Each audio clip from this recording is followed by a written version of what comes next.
We're back, and it's brunch time, holiday brunch time on today's show. Karen Doster's here from the Wisconsin Milk Marketing Board. Good morning, happy holidays. Good morning, happy holidays to you too, Amy. Thanks. Well, we're doing a fun, savory brunch bake that would go, actually, if you're going to do two, I talked about doing the French toast and maybe this one and call it a day. That's right, absolutely. This is actually a cheese strata using Wisconsin Fontina cheese and Parmesan cheese. Oh, it sounds good. It has sausage in there, onions, it has kale too, so you have some nice green in there. And that's kind of one of the in foods Yes, these it is. days. Yes, it is. Kale. So Right. I'm starting out, I'm browning, is this just some It's a regular? half a pound of regular sausage, pork sausage. Okay. And you want to get that nice and brown, and then you'll kind of drain that on some paper towels. And then we're going to be actually caramelizing some onions. So I've actually already done that over there for about 20, 30 minutes till they're caramelized.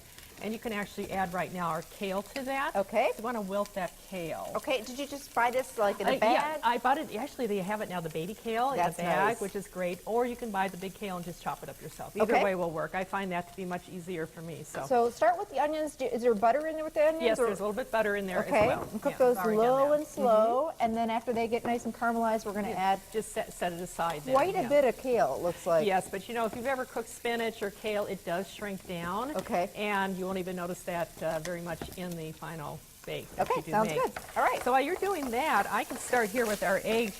Just like you did with your French toast, there's always like a liquid egg milk mixture that goes over it. And I've got two more to throw in there. Is this one of those make-aheads too, Karen? Yes. Okay, Put like it the in night the fridge before? The night before, at least 8 hours it recommends. Okay. And so that all that liquid is absorbed into the bread.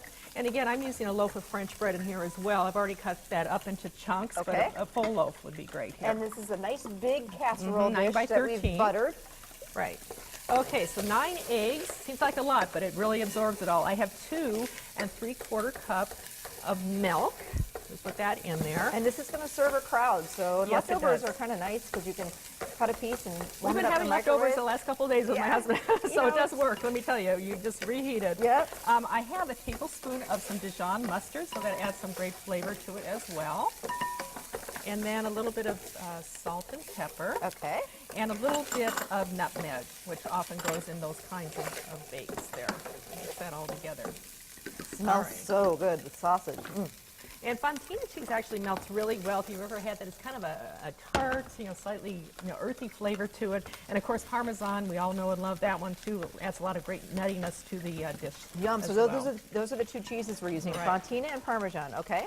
Okay, while you're finishing up that kale there, I'm going to start layering. I have a whole loaf of French bread that I've cut into cubes here. Okay. And we're going to kind of layer this in thirds. So I'm Okay. going to put about 1/3 of the cubes down there. And then we're going to sprinkle it with some of this sausage, about Okay. 1/3 of the sausage. Okay. So we're going to kind of do this in little 3 parts Yeah. there, okay? And then we could put about 1/3 of the onion kale mixture on there Okay. as well. Spread that all over. And then, of course, we don't want to forget the cheese. So No, we definitely have, we actually have a whole 6 ounces of Wisconsin Fontina cheese that I did shred. Okay. So we're going to sprinkle about 1/3 of that on there. And a little bit of the Parmesan cheese. Okay, then we're going to put some more breadcrumb cubes on there, I should say. There we go. More Same thing, sausage. the sausage. And this is really, it's just delicious. It has all those great flavors in there. It looks pretty too. So sausage, then the kale, 1/3 of the Okay. kale. And this is all in our winter issue of Great Pear Share. That's that online cookie magazine Yeah. I mentioned before at greatpearshare.com.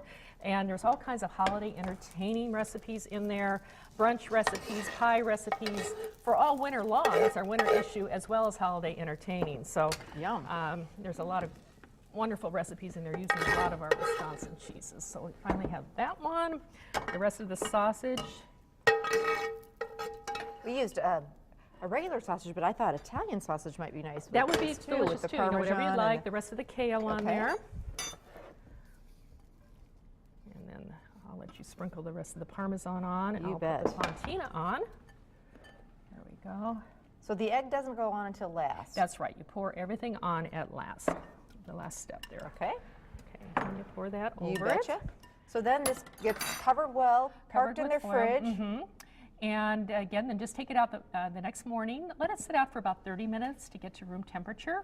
You want to bake this at about 350 degrees. Okay. It takes about 55 minutes. I'm going to press it down a little bit too, just to make sure that all of that liquid is absorbed in the bread.